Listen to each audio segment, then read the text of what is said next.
যাদবপুরে মেধা এবং গণতন্ত্র ফিরিয়ে আনতে এবং শিক্ষাক্ষেত্রকে রাজনীতিকরণের প্রতিবাদে যাদবপুর বিশ্ববিদ্যালয় থেকে এইচবি বাসস্ট্যান্ড পর্যন্ত মহা মিছিলে অংশগ্রহণ করল পশ্চিমবঙ্গ সচেতন নাগরিক ও প্রবুদ্ধ সমাজ। পা মেলালেন একাধিক বুদ্ধিজীবীরা। উপস্থিত ছিলেন যাদবপুরের বিধায়ক সর্বরী মুখোপাধ্যায়। র্যাগিং করার সময় স্বপ্নদীপ মারা গেল। আরও একটি মেয়ে 2025 সালে জলে ডুবে মারা গেল। সিসিটিভি ফুটেজ পাওয়া যায় না। কর্তৃপক্ষের উচিত অভিযুক্তদের সঙ্গে কোনো সমঝোতায় না গিয়ে তাদের নাম প্রকাশ্যে আনা। ক্যাম্পাসে লাল সন্ত্রাস বন্ধ করা উচিত, এমনই মন্তব্য আরএসএস এর প্রচার প্রমুখ জিষ্ণু বসু। হচ্ছে যে র্যাগিং করার সময় স্বপ্নদীপ মারা গেল, একটি মেয়ে 25 সালে জলে ডুবে মারা গেল।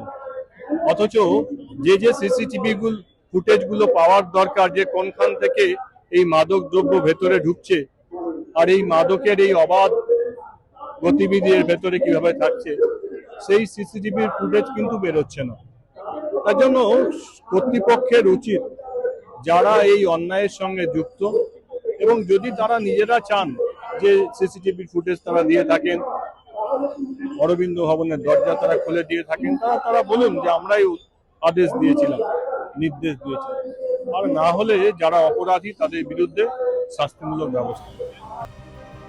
যাদবপুর আছে যাদবপুরে। শিক্ষা প্রাঙ্গণে রাজনীতির রং লাগতেই ফের খবরের শিরোনামে যাদবপুর। বাম বিজেপি সংঘর্ষে উত্তপ্ত ক্যাম্পাস চত্বর।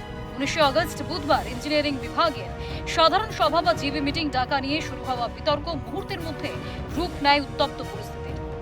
এসএফআই এবং এবিভিপির মধ্যে দফায় দফায় লাঠি সোটা পাথর নিয়ে যে তাণ্ডব চলল তা কোনো সভ্য সমাজের বা প্রথম সারির বিশ্ববিদ্যালয়ের চিত্র হতে পারে না। এই ঘটনার পর আবার সোশ্যাল মিডিয়ায় ঘুরছে সেই চেনা উপহাস, যাদবপুর আছে যাদবপুরে। তবে বিজেপির জামানায় যে এবার যাদবপুরের গরিমা ফিরবে তা বলাই যায়। অর্কদের রিপোর্ট, ক্যালকাটা নিউজ।